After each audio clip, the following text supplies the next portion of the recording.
So let's take a look at that. Here's an example.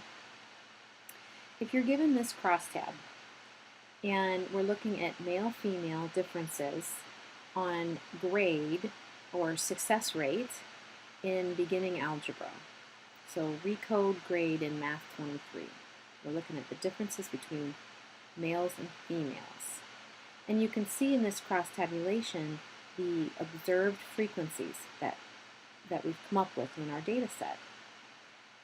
You can calculate the expected values for each cell by multiplying the total n of one value of the IV by the total n of the value of the dV, and then dividing by the total. Okay, well, what do I mean by that? All those words. It's easier for me sometimes to look at this in terms of an equation. So by multiplying the total n of one value of the independent variable, okay, one value of the independent variable is gender in this case. One value is male. The total n for male is 271. So by multiplying the total value of one value of the independent variable, so if we look at males, 271, by a total value of the n of one value of the dependent variable. So let's look at not successful. This is the dependent variable, success rate in beginning algebra. One value is not successful, the other value is successful. So 271 times 100, we'll be looking at this cell right here. This is the observed frequency, and we're actually trying to calculate the expected frequency. And then dividing that total by the total n, which is 509. That's how you would calculate expected frequencies for each cell in this cross-tabulation. So this would be the calculation for this cell. And you would do that for each of the 4 cells. Well, you don't have to, because SPSS will do that for you. So here's what you get. When you calculate the expected frequencies for each cell, you can see what SPSS got for us, expected count. So we have the observed count and the expected count. So the expected count was 53, the observed was 54. The expected count for males that were successful, 217.8, the observed 217. So how different do these look, the observed frequencies from the expected frequencies? They don't look very different at all. So even by just eyeballing the differences between the expected frequencies and the observed frequencies, you're probably going to be able to tell whether or not you're going to find statistical differences between males and females on success rate in beginning algebra. So this is what chi-square does in the beginning part of the running the statistic. The chi-square then, after the expected frequencies are determined, the chi-square is calculated with this formula. So it's the expected value minus the observed value in each cell squared of all those cells, so there'll be 4 cells squared, and then the summation of those values divided by the expected value.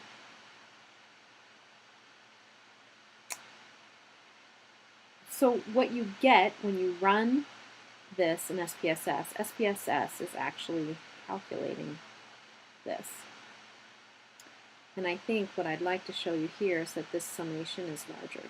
It encompasses the entire numerator and denominator.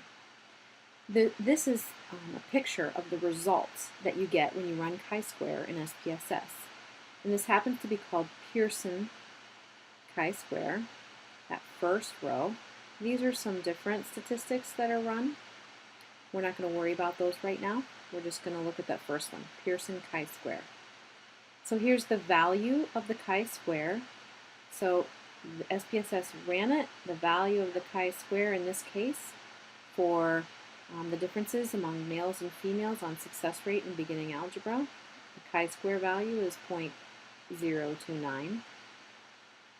And the differences, as you saw, were not very far apart between the observed and the expected, and you wouldn't expect to see statistical significance there. And sure, we do not find statistical significance. This is p much greater than 0.05, greater than 0.05, and so we determine that relationship is not significant. What else I wanted to point out is when you run SPSS for chi-square, you can also ask for the effect size, and this is given in this table. The phi is right here. It's given in the table.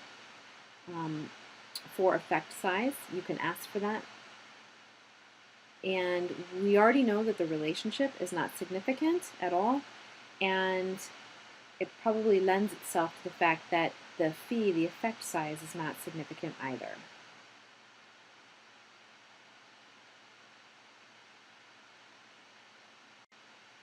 Okay, so that's one example of chi-square. Okay, let's talk a little bit more about phi.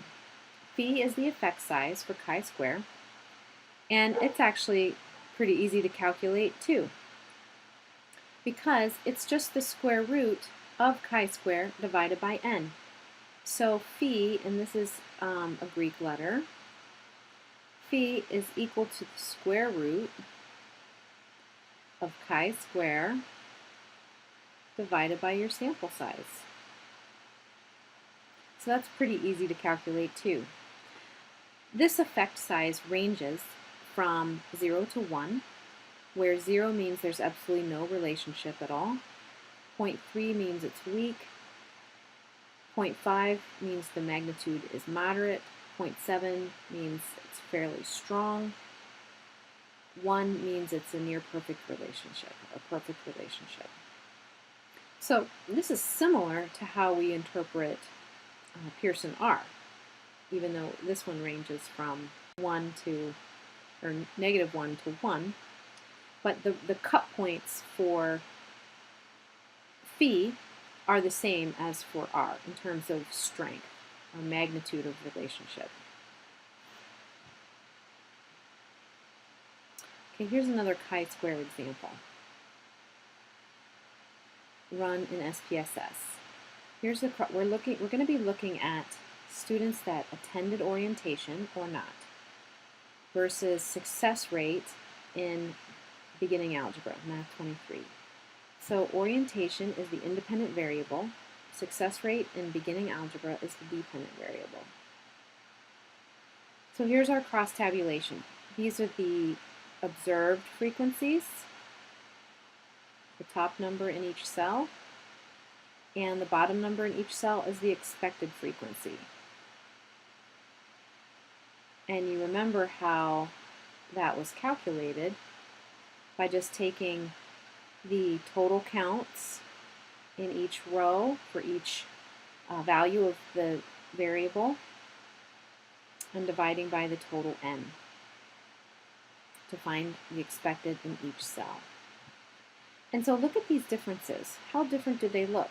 55 to 38.7, 142 to 158, 267 to 250, 45 to 61. Those are much bigger differences than what we saw between the male-female variable and success rate in beginning algebra. So it's quite possible, even by looking at these, just by looking at the observed and expected frequencies, that there probably is going to be a significant difference here. So let's run the chi-square, and you recall that the equation for chi-square that SPSS is running is equal to the summation of the expected frequencies minus the observed frequencies squared divided by the expected frequencies. That's the equation for chi-square. So when it was run, we see the Pearson chi-square value right here. It's much larger than what we saw for gender versus success rate in beginning algebra. It's much larger for whether or not somebody attended orientation. And indeed, what we find is a statistically significant difference.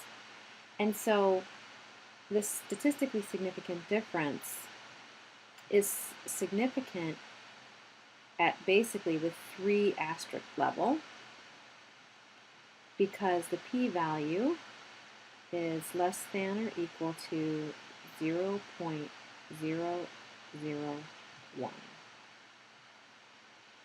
So we can be pretty sure that this relationship that we see in our sample is going to be seen in the population as well. Is it an important relationship though? And that's where we come over here to look at phi. Phi is the effect size for chi-square, remember? And it's significant as well.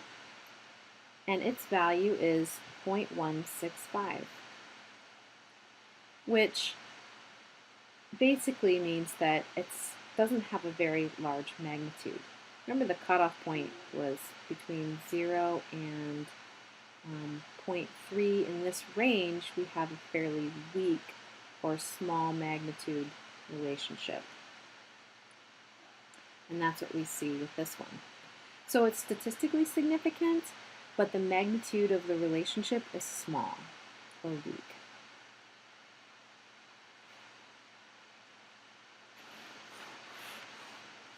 And that's really the end of what chi-squared is all about, looking at statistical differences or looking at independence between two variables that are measured categorically. We're going to take a break here and come back to talk about some others.